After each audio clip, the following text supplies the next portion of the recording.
Hi, and welcome to Extraordinary Pursuits, a podcast from BIP Ventures. I'm your host, Rachelle Kuramoto. Join me each week for masterclasses and conversations about the skills and experiences that matter most to startups in the innovation economy. You will hear from subject matter experts and founders. We're here to inspire, inform, and occasionally even entertain you. Let's get started.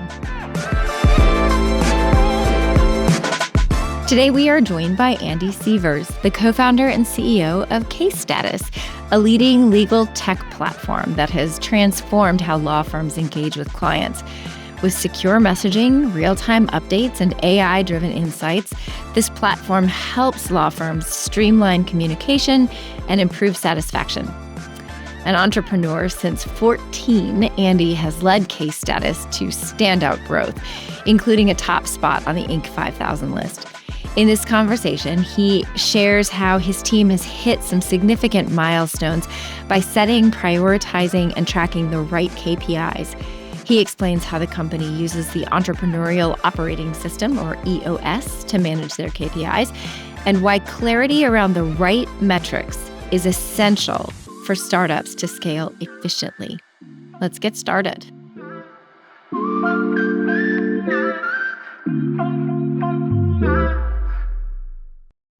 Hi, and welcome to another episode of Extraordinary Pursuits, a podcast from BIP Ventures. Today, we are so excited to have with us the founder of one of our portfolio companies, CaseStatus. CaseStatus is a software designed for law firms. They really help them to up the level of client engagement and drive business growth and performance. And they are led by Andy Seavers, who we have with us today. Hey, Andy. Hey, how are you? Great. Thank you so much for joining us. So, Andy, we are going to have a great conversation today about something that is probably very near and dear to a lot of our founders, which is KPIs, key performance indicators. But before we jump into the meat, we'd love to learn a little bit about you. So can you take a few minutes, tell us a little bit about yourself? Yeah. Based in Charleston, South Carolina, we have a team of about 70 people now, and uh, my wife would describe me as an adventurer. So I have a lot of hobbies. I think I like things that pull me fully out of work and immerse me in other things. It helps me recharge. So I like to golf. I'm a pilot as a hobby. I play guitar. So things that just fully occupy my brain and are things that I really like. And so we've been running CaseStatus now for about 7 years, and a little bit of a technical background. I've been an entrepreneur for a long time, and became a software developer at one point, and now just in my true sweet spot, leading the CaseStatus team. That's awesome. Sounds like you're very, very well-rounded. Your wife may say a dabbler, I don't know, but it sounds like you're very well-rounded. And Charleston's a great place for all of the things that you seem to like to do. So that's great. You've had a ton of entrepreneurial experience. I think you've undersold yourself just a bit there. If you look at your LinkedIn profile, anybody who looks at your LinkedIn profile will see that you've been doing this for a while in a lot of different ways. And so you've got some chops. Did you always want to be a founder? I mean, did you grow up that way? Well, it's funny, when I was 14, my mom saw this entrepreneurial trait in me, and she always says my brother knew how to save money, but I always knew how to have money. I always knew how to make money. And so when I was 14, she said, "Hey, you could actually deep clean cars. It's called auto detailing, and people will pay you to do that." And in fact, she said, I'll be your first." She didn't say investor at the time, but that's what she was. So I'll buy you this DVD and this cleaning supplies, and to pay us back, you'll detail our cars. And when we say that they're clean enough, then you'll have paid us back, and then you can do that for other people. And I thought, hey, this was great. So learned how to detail cars, used my parents' two cars as kind of the training ground, and then had Andy's auto detailing, just a way to make money during the summers. And that really sparked the entrepreneur inside of me. And I continued that through. I was actually in a band in high school, and we got a record deal when I was a senior in high school. And Wow. so we toured for 2 years, and my mom remembers me sitting on the couch making cold calls to venues, booking shows, and booking these tours. And so I started just doing these things early, just out of necessity. And that led to in college a seasonal business called My College Storage, where I built a little web application for booking. Uh, if you had to leave college for the summer, you could book your stuff, and then we'd come pick it up and store it and bring it back, and that just continued through a couple tech startups up until case status. Wow. Wow. So I'm sure you had like the world's cleanest tour bus. Oh, I wish we had enough. We were big enough for a tour bus. We had a 15 passenger van with a 6x12 trailer, and we spent a lot of time in that van. I bet you did. Wow. So you learned early on not only just how to be an entrepreneur, but like how to grit it out, probably. Yeah, it was, it wasn't, it was back in a time where being an entrepreneur like wasn't a cool thing. Like Shark Tank wasn't out yet and hadn't made it really popular. And so it was just, being a self-starter. It was finding ways to make money. And ultimately, there was a time where I wanted to be a lawyer. And in fact, you could have asked me, I would have said 100% I'll go to Vanderbilt to be a lawyer. But well, my path really changed when went to work in a tech company. And the owner of that company, they were 27. He was 27. They were doing 10 million a year. And I thought, I'm that guy. How can I, how can I become that guy? And so after my first full-time job out of college, I left without a plan other than I'm going to be an entrepreneur full time, whatever that means. And I'll tell you, I was pretty newly married. We just closed on our first house. I'm sure my family was thinking, man, what is he doing? But Uh-huh. looking back, it was the best decision that I ever made. Well, I think you hear a lot of entrepreneurial stories that start with, well, we had just had a baby, or I had just gotten married, or we had just bought a house. And, I think sometimes when the stakes are high, it's just a little bit of extra, heat in the seat just to get you going. But, one of the things that we talk about with BIP Ventures founders, and I know that, you are certainly one of them, is that they are problem solvers, that most of the companies in our portfolio have spotted a challenge and they have gone all in to kind of solve that challenge. I think it's interesting that you mentioned that you had an interest in law, and given that that's what case status is focused on. But was there a particular challenge or problem that you had spotted that made you say, like, okay, this is the thing? Yeah. So if you go back, I clerked at two law firms when I was in college. I was in the pre-law society, and I had a really great advisor who helped me get these internships, and I experienced as an intern they would put me on the phone with these clients, and I remember just thinking, man, these people are going through a really hard time. But it wasn't really until fast forward a number of years I connected with my co-founder Lauren, who is a plaintiff attorney here in Charleston practicing, and really she had the idea of, man, clients really are not having a good experience. How can we better give them visibility into their case? I mean, it really started as the case data started as the Domino's pizza tracker for your legal case. And so when we got connected through Charleston, the Charleston startup ecosystem, a number of my friends said, "Oh, you should talk to Andy. He wanted to be a lawyer. Um, he might be interested in this." And sure enough, when we got connected, I had another startup at the time, but it's called 6 months later, the timing became right for us to really dive in together and get case status off the ground. And so that pairing was a really strong one. And Lauren continues to be a customer and sits on our board and is just a great advocate for what we're doing. Wow, that's amazing. I love that you sort of describe it as, the Domino's pizza tracker. Just the simplest solution to a real problem. I think that's really very brilliant. So tell us again when you started the company. You said 7 years ago. Yeah, beginning of 2018 was when Okay, we launched and got our first customer.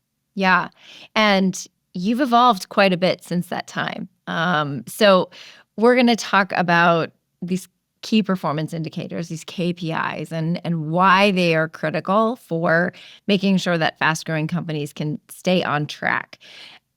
Before we do that, or as maybe a segue into doing that, can you share some of the ways that case status has evolved in that 7 years from Oh your yeah. pizza tracker days?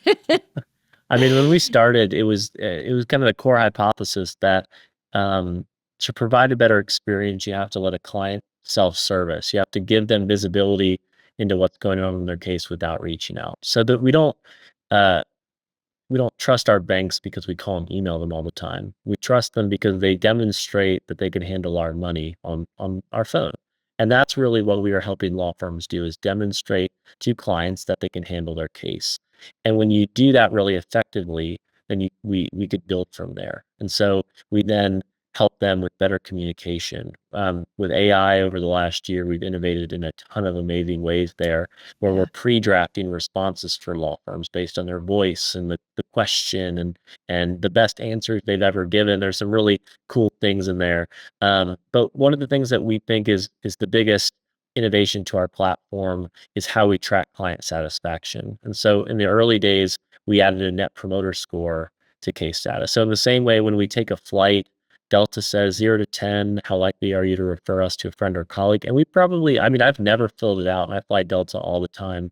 We were just talking about all my travel. Yeah. Yet that data point is so critical if you can understand if a client is having a good experience. So we ask for that net promoter score throughout the case. So in the same way we might get asked once a month in our like per flight, we're going to ask them throughout a case process. And now as a law firm, that's the biggest data point you could ever use, because now you understand which clients are upset, which ones are happy. We aggregate by staff member, by practice area, by phase. We can start to help the law firm zero in on where they're not delivering a good experience, or maybe where they fell short. So we see clients will be happy, but then they'll find out about the settlement and satisfaction will drop. Well, that indicates to me that they were communicated poor expectations of what that settlement amount was going to be.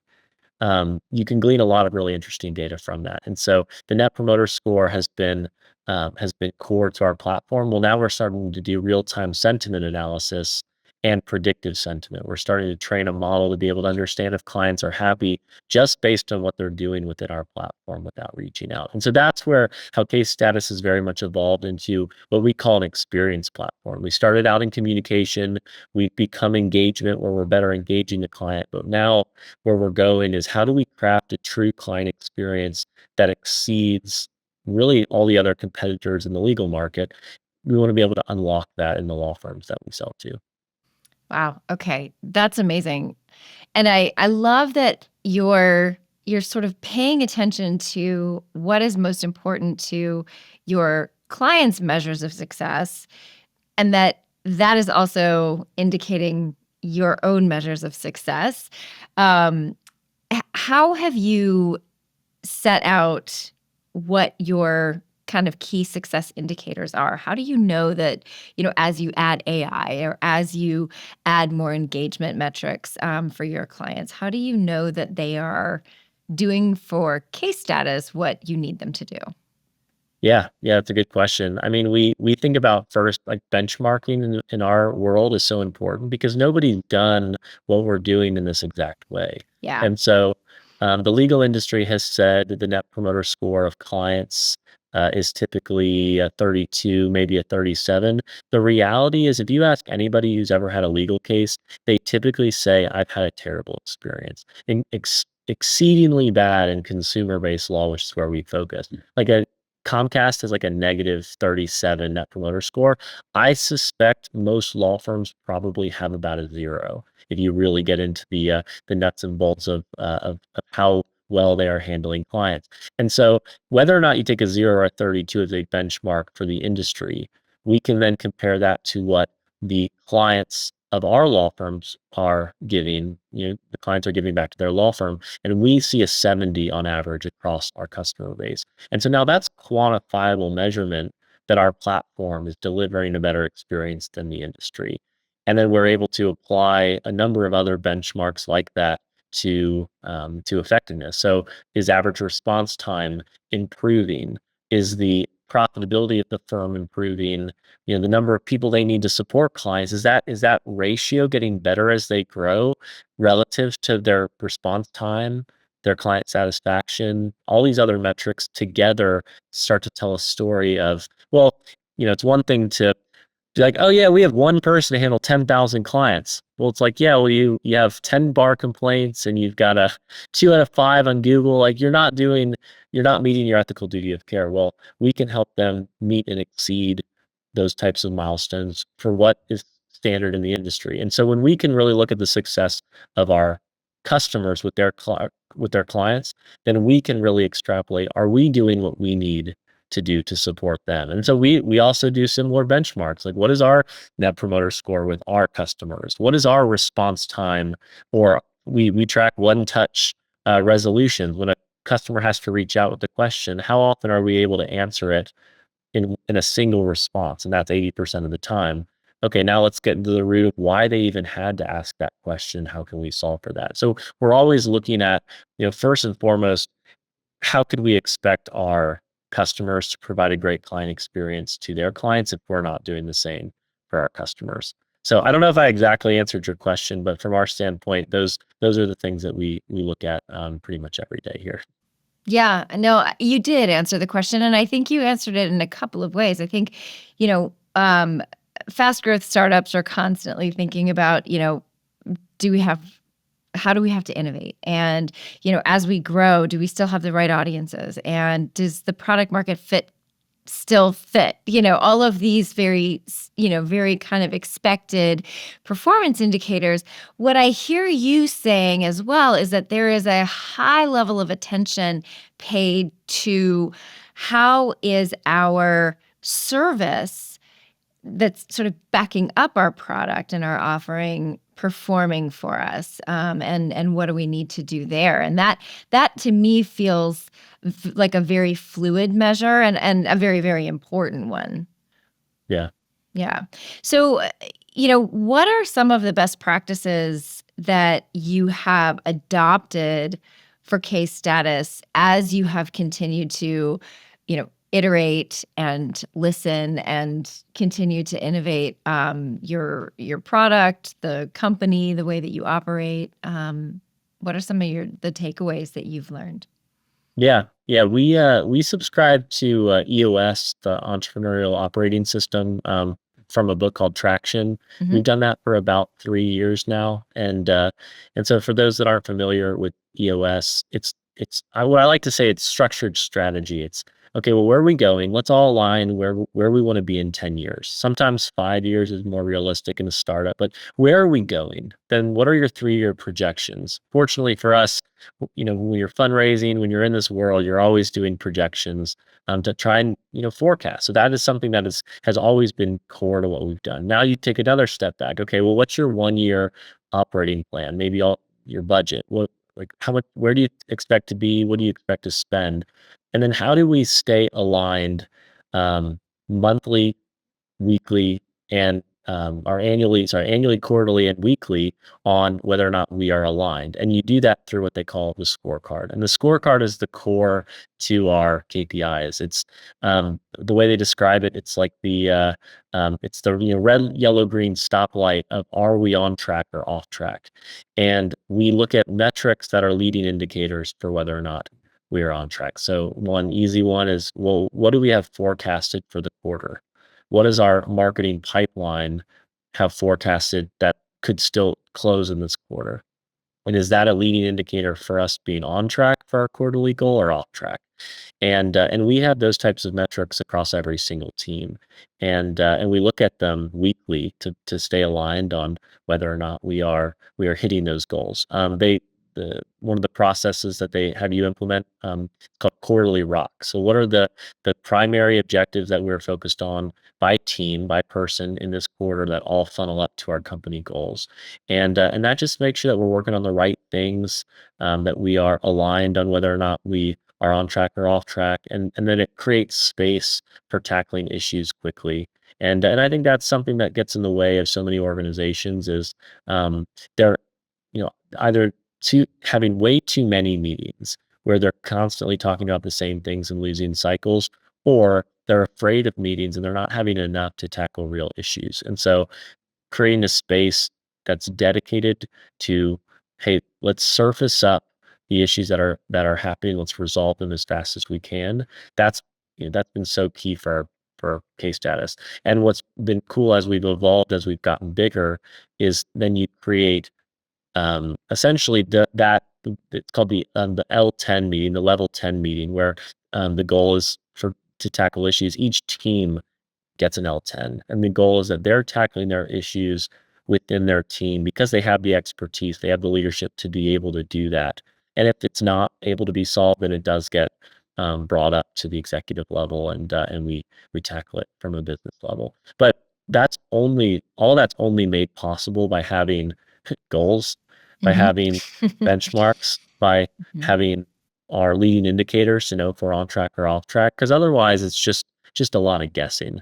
And we feel pretty good about how we forecast and how we set goals. Doesn't mean we're always right, and we take very ambitious goals seriously. They're not stretch goals for the sake of having stretch goals. They're big goals because we know we've hit them in the past. We know we can turn the dial in a way that's going to have impact, so that we can hit those. And so it gets exciting because we're always pushing ourselves to get to the next level. Yeah, that's awesome. So I think a couple things that I hear there that I really like because it makes it sound very doable, although I'm sure doing it is very difficult, is, you're really thinking from macro to tactical, the big strategies, the big goals, the annual, then the quarterly, but then breaking them down, not only from a task and tactic standpoint, but also a time standpoint. And so, from the ability to know where to prioritize your attention and your time. I think that's one of the things that I'm hearing you say. The other thing I'm hearing you say, and I think that this is a really important point to note for fast growing startups, is so often when you start to ramp up the number of people on the team, alignment gets harder and harder, and things get ragged because you just have people running in a lot of different directions. And what is one way that you've seen this EOS framework help you to just keep everybody working in the same direction? Yeah. The core piece is that everybody has a number. And for some teams, that's really easy. You're a you're an account executive, and you have a bookings goal, a new logo goal that you're responsible for each quarter, your quota. But how do you measure like an engineer so that they are aligned with what they are called to contribute with? So we will do a rolling average of story points, which connect to how productive they are in deploying features, or writing code that's going to impact the business. But that only works then if they understand how the features that product has scoped out, how those contribute to our ultimate goals. And so product is then taking the task of, okay, well, where does this fit? Is this so we have a goal this year of build a community of raving fans. So this is customers, this is partners, this is everyone across the board. And it's like, okay, this is a feature that's designed for them to be better in community with us. That might not be directly correlated to, new revenue, but it's going to tie into retention because it's going to connect them with the greater case status community because it allows them to refer cases or something like that. But it gets everybody funneled down to the base level that I know my number contributes to that card, which contributes to that goal, which helps us hit our retention target. And those are, at the base level, it's like you just said, gets from the high level all the way down to the tactical. Well, then you can get all the way back to the high level again for those people that are down in the weeds, and we need them to be down in the weeds, but it Yeah. helps them understand they're contributing. Yeah, and that's got to be great for culture as well. So, I think one truism of fast growing companies is that you're constantly having to pivot. Maybe in little ways sometimes, but pivots are sort of a reality of life. So, how do these structures that you have in place enable you to, move fast and know that you're moving in the right direction? Yeah. Yeah, it's a good question. It's a common theme when we get a new employee who joins Case Status. They'll heard through the process, hey, we move fast here. Yeah. And then it's common for them a few weeks in to go, I you guys told me that. I didn't understand what that meant. And Yeah. I think we've done a good job at making sure it's not change for the sake of change. It's because we're able to make quick decisions because we have such visibility at every level. I mean, I have I call it's the standard metric sheet. It's a spreadsheet with 172 data points that I use, and I have that open every day, and I'm looking at different data points that have to do with the business.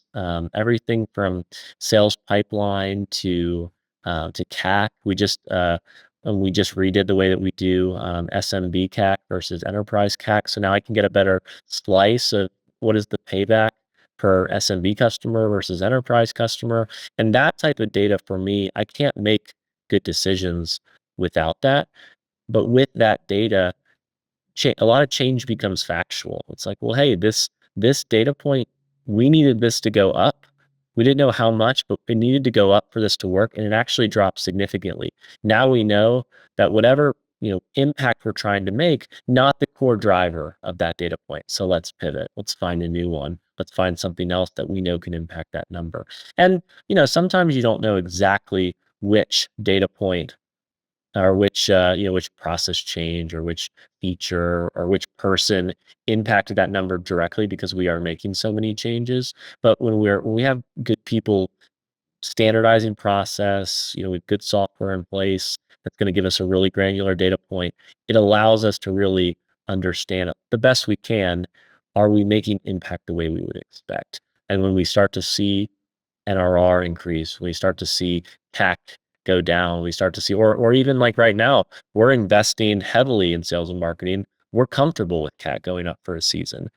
But what we actually need to spend enough to make sure that we can hit our goals this year. Because if we're going to ramp our sales team 2.5 times, well, we can't just expect one day that pipeline's going to show up. We need to go invest in the channels we've seen work in the past at a bigger scale. Now we do it in a smart way and we do it systematically, but now we're seeing the number of leads are there, but we're seeing, some of them are smaller. So now we're going to start to pivot some of our channels to the channels that produce larger law firms. So those are the types of things that we're always looking at and turning the dial on. And honestly, the more time that I can spend in that world, the better. Because Yeah. I just love the data, and I understand the impact of it. And when I start to see it, it starts to create this picture in my head of how it's all pieced together, and that's where the ideas start to jump in that we can ultimately go try. Wow. I'd love to sit in your brain for a little while. That I don't sounds know really about exciting. that. We use a tool called Whimsical, which it's like a flow charting tool, and Yeah. my Whimsical chart in some ways is how my brain works, and you'd be like, I don't want to see that. You change your mind quickly. I'm gonna have to go look that up. That sounds like a cool resource. Well, I think, I hear a couple of things in what you're saying. And I think, one of them is this ability to know when to have patience and when to make changes quickly, largely due to having enough data. There's no guessing, having enough data to really help you, make those decisions. And then committing, we're going to commit to 2.5, times ramping up the sales and marketing. And then we're going to give it time to sort of take hold. Or we're going to commit to A/B testing this thing. And if B is better than A, we're just going to go with it. I think that if I'm hearing you correctly, that sounds like kind of an operating principle. Yeah, absolutely. And that principle is hard for different people depending Hmm. on role and background and risk tolerance. I mean, we've got investors who are saying, "Yep, love it, keep doing it. Have investors who are a little nervous. They're like, "Oh, wow, that's a big goal. It's unwarranted." But, you have people on the team who are saying, "Okay, we're ramping there, but, oh, we were pretty close to our goal this quarter. We weren't exactly on, but that's kind of what we would expect. EOS subscribes that you should try and get to 80 to 100% of your goal. If you're getting to 140, then you're probably made your goals too easy. Or if you're hitting like 30%, they're probably stretch goals. So that's what we would hope for, but we're also not satisfied with that end goal. And so as everybody's saying, okay, well, we didn't hit it, is that bad? I said, no, we're on our way to getting to where we want to be this year. Yeah. And all the data supports. We did more pipeline generation in Q1 than we did the 10 months prior. So it's like the pipeline's there. The people are trained. We did some sales training to make sure that that variable was taken out. So, we've spent a good amount of time just saying, okay, are we well equipped for Q2? And now I get to go into the board meeting with Dan from BIP and from Sherman with Greyhawk and say, yeah, we're well equipped to continue on with the plan, and here are the areas we're looking at, and here's what we want to talk about today, and we'll see you in a quarter, and show you that that happened, or if it did, we'll keep you well informed along the way. Yeah, you'll know why. Yeah, exactly. No, that's awesome. That's awesome. So you've obviously learned a great deal through Case Status and probably through your earlier businesses as well. As we sort of wind this conversation down, is there a piece of advice that you could give other founders of high growth companies who maybe aren't quite as far along as you are? Yeah, I think just start small with like. I think too many founders, they just never get to a point where they're tracking and they're like, well, I wouldn't, that data point wouldn't be valuable without 12 months of data. It's like, well, 12 months is going to fly by.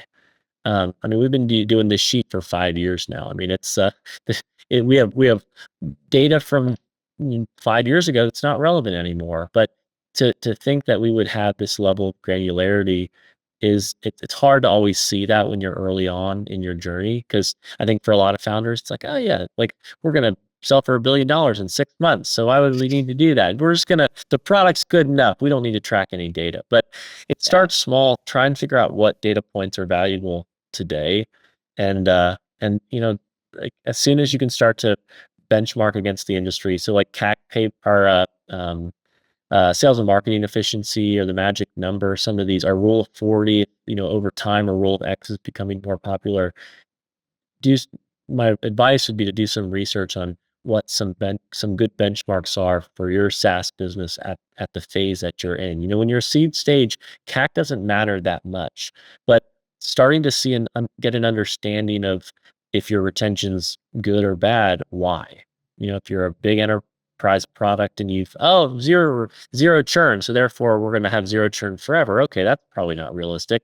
How about start to game theory out what would it take to blow your business up, and see what's the worst churn that you could survive through, and now start to think through what you would do about that. Those are some of the ways that I think that data can be so valuable, is the what if game. And some people don't like to play that because they want to focus on positivity or whatever, but being prepared for what could happen is what my job is Yeah. Yeah. try and look into the future and see, well, what happens if we're here versus there. So hopefully that's some helpful advice. Yeah, I think that's great. And we've heard a similar piece of advice around scenario planning and asking what if from other very successful founders. So clearly there's something there.